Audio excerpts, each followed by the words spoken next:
क्या आप जानते हैं कि आज जो है दुनिया की मोर देन 60% आबादी जो 40 से 60 साल तक की एज में है वो ब्लड प्रेशर के किसी न किसी समस्या से परेशान है, चाहे फिर वो बीपी बढ़ा हुआ हो या बीपी लो हो। क्या आप जानते हैं कि होम्योपैथी में इसका बहुत अच्छा और परमानेंट इलाज संभव है। और होम्योपैथी एक ऐसी विधा है जिसमें किसी भी बीमारी का रूट ट्रीटमेंट होता है, जड़ से ही इलाज होता है। वो सभी कारण जो बीपी को बढ़ा सकते हैं उन सब का समाधान होम्योपैथिक मेडिसिन से किया जा सकता है। इसका सबसे अच्छा फायदा ये है कि आपको कोई भी किसी तरह का साइड इफेक्ट नहीं होता है। नमस्कार, मेरा नाम डॉक्टर आर.के. सिंह है। मैं कानपुर में होम्योपैथिक प्रैक्टिस करता हूं और राजकीय होम्योपैथिक मेडिकल कॉलेज में आवासीय चिकित्सा अधिकारी हूं। दोस्तों, हम इस वीडियो में जानेंगे आगे कि क्या है बीपी के बहुत कॉमन साधारण से कारण, क्या है उसका मैनेजमेंट, कैसे हम बिना किसी बहुत तेज़ और असरकारक दवाओं के हम इस बीपी को कंट्रोल कर सकते हैं, और कौन कौन सी होम्योपैथिक दवाइयाँ हैं जिनसे जो बीपी की जो समस्या है, जो इससे रिलेटेड प्रॉब्लम्स है, उनको हम मैनेज कर सकते हैं। तो दोस्तों, बीपी बढ़ने का जो सबसे बड़ा कारण है वो है स्ट्रेस का डायरेक्ट रिलेशन होता है ब्लड प्रेशर से। अगर स्ट्रेस ज़्यादा है तो हमारी बॉडी में कुछ ऐसे हार्मोन्स रिलीज होते हैं लाइक एड्रेनलिन या और दूसरे हार्मोन्स, जिसकी वजह से जो हार्ट है वो ब्लड को थोड़ा ज़्यादा तेज़ी से पंप करना स्टार्ट कर देता है। इसकी वजह से जो ब्लड प्रेशर है पेरिफेरल एरिया में बढ़ जाता है। इसको हम बोलते हैं सिस्टमिक हाइपरटेंशन। कई बार ये जो रक्त का दबाव है, ये जो हाइपरटेंशन है, ये लिवर वाले एरिया में आ जाता है, जिसकी वजह से पाइल्स और दूसरी समस्याएं हो जाती हैं। उसको हम बोलते हैं पोर्टल हाइपरटेंशन। कई बार खाने में नमक थोड़ा ज़्यादा खाने से, जिन लोगों को नमक थोड़ा ज़्यादा खाने की आदत होती है, उनके अंदर जो हार्ट है उसकी पंपिंग बढ़ जाती है। हार्ट की पंपिंग बढ़ने से ब्लड का फ्लो बढ़ जाता है। वॉल्यूम के ज़्यादा बढ़ जाने की वजह से ब्लड प्रेशर बढ़ जाता है और इस वजह से एक सिस्टमिक हाइपरटेंशन डेवलप हो जाता है। लगातार ये हाइपरटेंशन रहने से जो हार्ट है उसका साइज काफ़ी बढ़ जाता है। तो हम एक साधारण से एक्सरे से ये जान सकते हैं कि ये जो पेशेंट है वो ब्लड प्रेशर का पुराना मरीज है या इसको नया हुआ है, क्योंकि जितने भी पुराने मरीज हैं उनके जो एक्सरे हैं चेस्ट के, उसमें हार्ट का आकार काफ़ी बड़ा हुआ आता है, कार्डियोमेगैली उसमें आती है। तीसरा और सबसे इंपॉर्टेंट कारण है कि जो ब्लड वेसल्स हैं उसमें एज के साथ साथ एथेरोस्क्लेरोसिस हो जाती है, यानी ब्लड की जो रक्त धमनियां हैं, आर्टरीज हैं, उसके अंदर एक जमाव हो जाता है, कोलेस्ट्रॉल का डिपोजिशन हो जाता है, कैल्सिफिकेशन हो जाता है। इस डिपोजिशन की वजह से जो दिल है, जो हार्ट है, एक पंपिंग मशीन है, उसको जो सुदूर क्षेत्र है, जो आखिरी के एरियाज हैं बॉडी के, वहाँ ब्लड पहुँचाने में दिक्कत होने लगती है।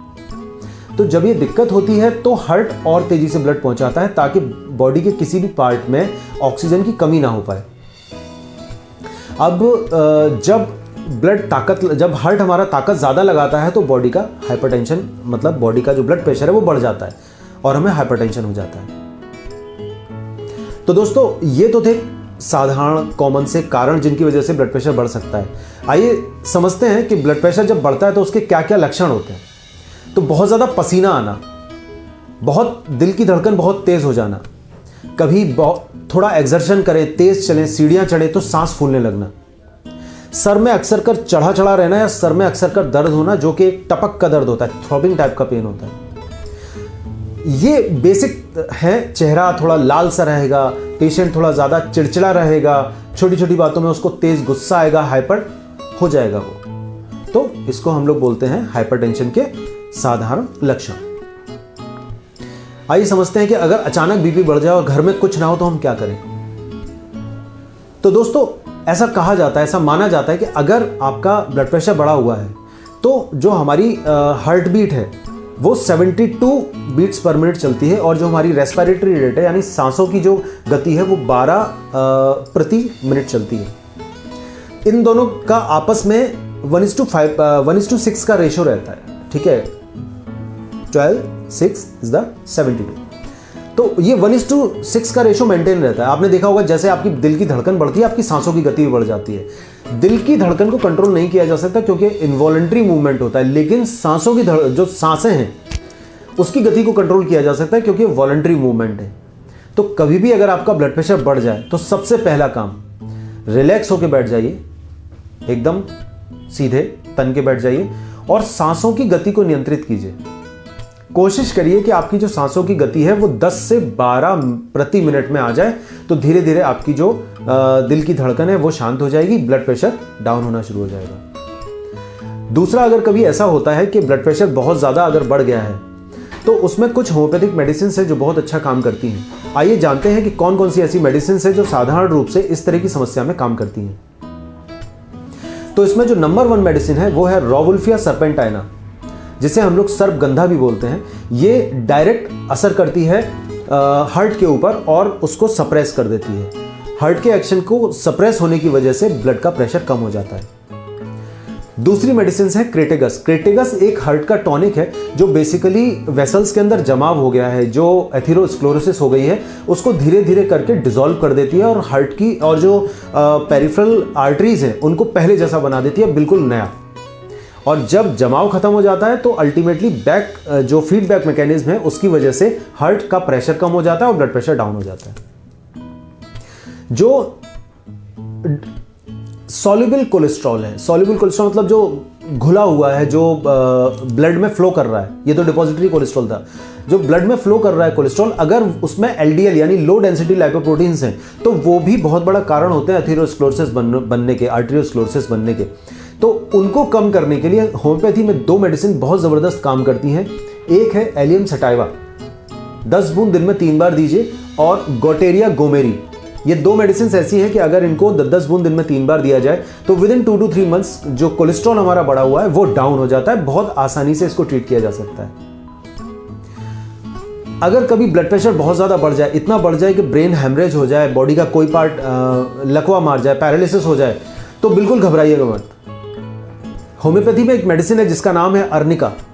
इसकी 30 पावर की 5 ड्रॉप्स लगातार हर आधे घंटे पे आप पेशेंट को देते रहिए और यकीन मानिए कि 2 से 3 घंटे के अंदर पेशेंट बिल्कुल पैरालिसिस से मुक्त हो जाएगा। मैंने खुद अपनी प्रैक्टिस में देखा है, मोर देन 90% केसेस में विद इन 24 आवर्स रिस्पॉन्स आया है। बहुत अच्छा काम करती है अर्निका, इसे हमेशा अपनी इमरजेंसी चेस्ट में रखिए। तो दोस्तों, इस तरह से हमने देखा कि कैसे होम्योपैथिक मेडिसिन आसानी से हाइपरटेंशन या ब्लड प्रेशर को मैनेज कर सकती हैं। आप भी अगर कोई समस्या आपको ब्लड प्रेशर से रिलेटेड है तो अपने आसपास कोई भी योग्य होम्योपैथिक चिकित्सक, उसकी सलाह से ही होम्योपैथिक मेडिसिन खाइए। बिना सलाह के होम्योपैथिक मेडिसिन का प्रयोग कभी मत कीजिए। दोस्तों, अगर मेरा वीडियो पसंद आया हो तो आप इसे लाइक शेयर जरूर कीजिएगा और इस तरह की वीडियोस के लगातार नोटिफिकेशन पाने के लिए हमारे चैनल को सब्सक्राइब जरूर कीजिएगा। तो मिलते हैं अगले वीडियो में एक नई प्रॉब्लम, एक नए समाधान के साथ। तब तक के लिए जय हनीमैन, जय होम्योपैथी।